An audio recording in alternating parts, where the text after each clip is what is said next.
అంటే దేవుణ్ణి ప్రేమించి దేవుణ్ణే కావాలని కోరుకున్న తన పిల్లలకి బంగారాన్ని ఎక్కడుంచాడో తెలుసా? ముక్కుల మీద, నెత్తి మీద, మెడ మీద వేసుకొని వాటిని సన్మానించడం కాదు, ఈ లోకం వాటిని ఘనమైన స్థానాల్లో పెట్టి సన్మానిస్తారు. మెడ ఘనమైన స్థానం.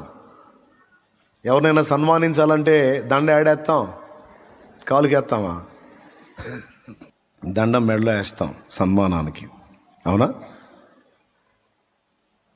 గోల్డ్ కూడా ఎక్కడ పెడతారు?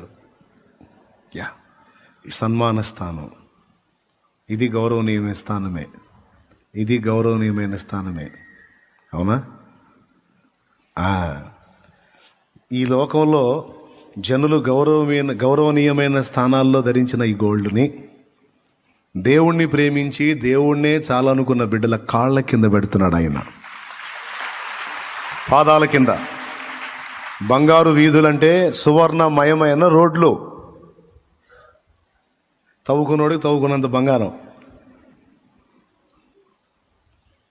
ఇక్కడ రోడ్లు ఉంటే ఇంకేం ఉండదు. ఈ నైట్ రోడ్ వేసారంటే తెల్లారేటప్పటికి ఇంకేం ఉండదు. కానీ అక్కడ ఈ లోకం విలువగా ఎంచే బంగారానికి విలువ లేదు. అక్కడ కాళ్ళ కింద పెట్టేస్తాడు. పరలోకపు తారు బంగారం, పరలోకపు డాంబరు బంగారం.